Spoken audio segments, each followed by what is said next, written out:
this almost feels like a blast from the past. It really, really does. Many of you will certainly remember, uh, of course, the many economic assessments that we saw over the years of the potential damage of what Brexit would do to the British economy. Now, the most sort of conservative one that at the time, the number that was sort of the most accepted was be the worst damage it could possibly do was about 8%. That was the maximum it could do. And of course, the worst, or as I say, the least worst, shall we say, because 8% was the worst, the least worst was 2%. And you may remember many economists saying, well, look, even if you end up with the 2%, trying to put out policies to growth to try and sort of cover that 2% would be really, really hard.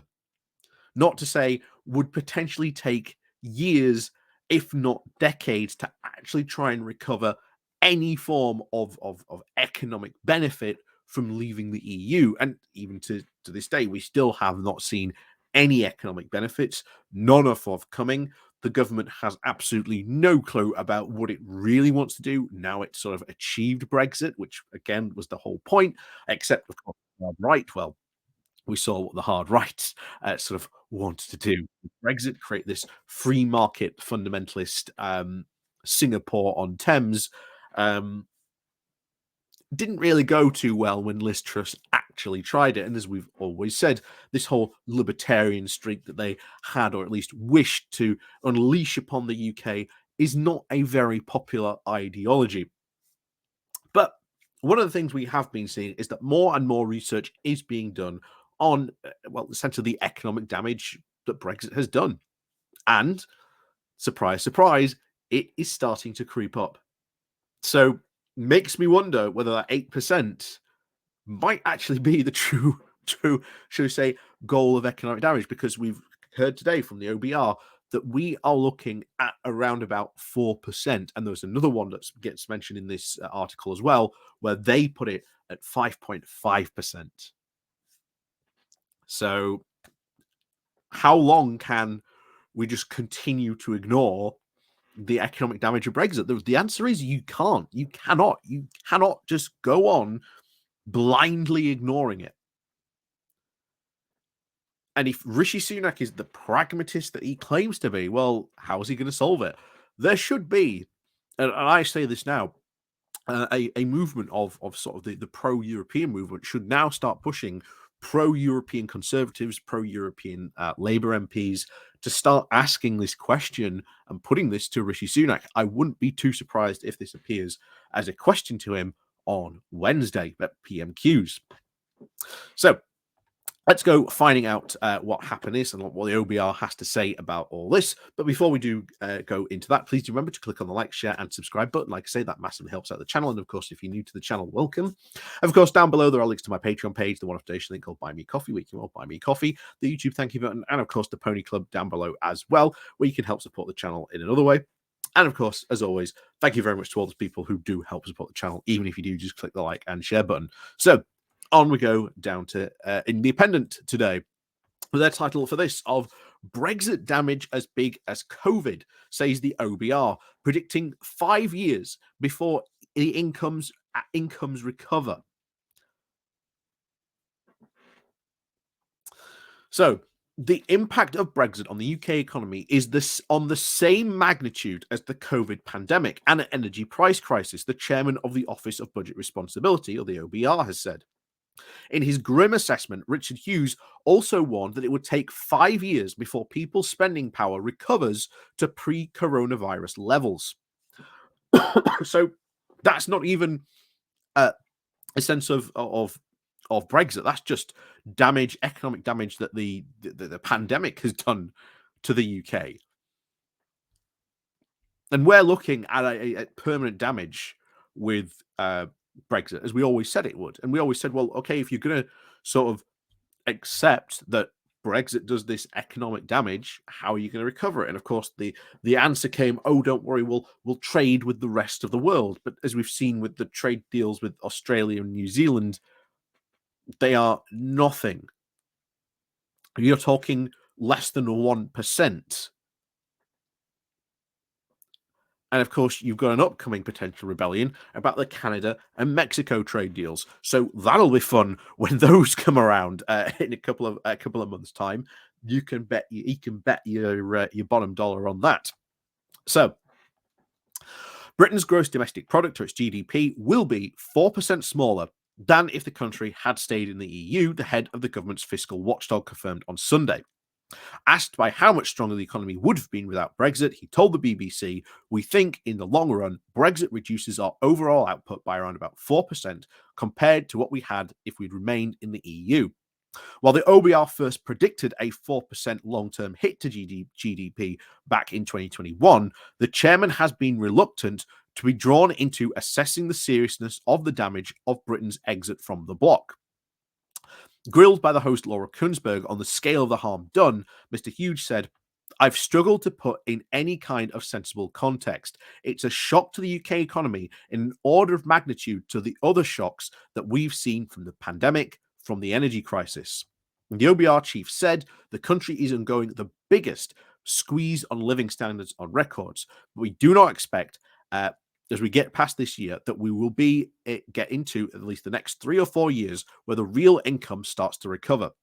He added, but since this is still the case, that people's real spending power doesn't get back to the levels that it was before the pandemic, even after 5 years, even by the time we get to the late 2020s. Mr. Hughes said that the economic growth had been held back because of supply constraints, pointing to labour shortages and the investment slump, both of which caused heavily by Brexit. And here's the thing: we always said the further and further you get away from sort of the big Brexit date, the less they can blame the pandemic, the less they can blame the cost of living crisis, the less they can blame the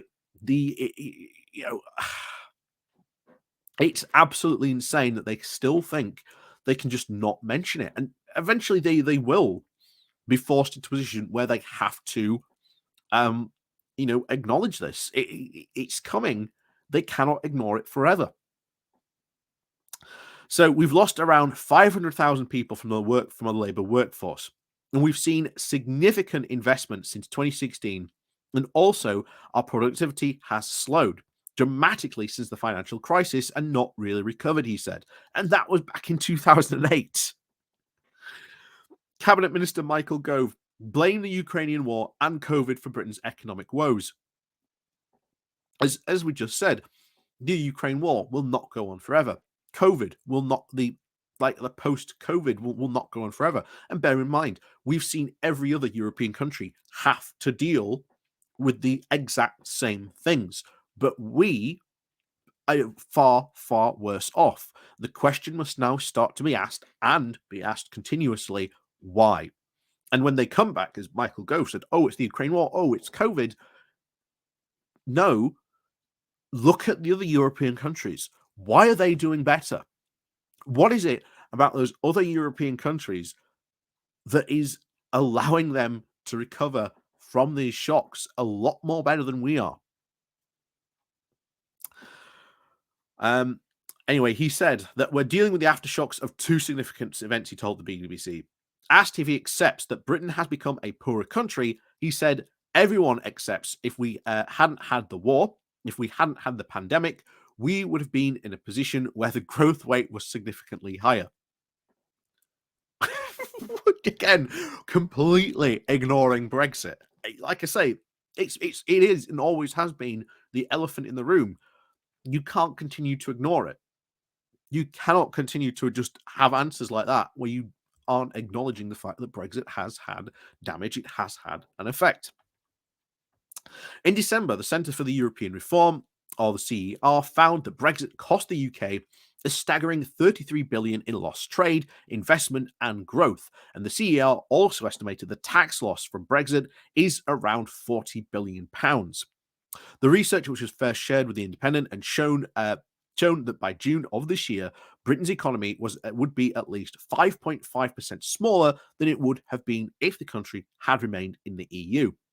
Brexit has cost households more than 5.8 billion in higher supermarket bills and has pushed up the UK food prices by 6%, a study by the Centre for Economic Performance also found in December.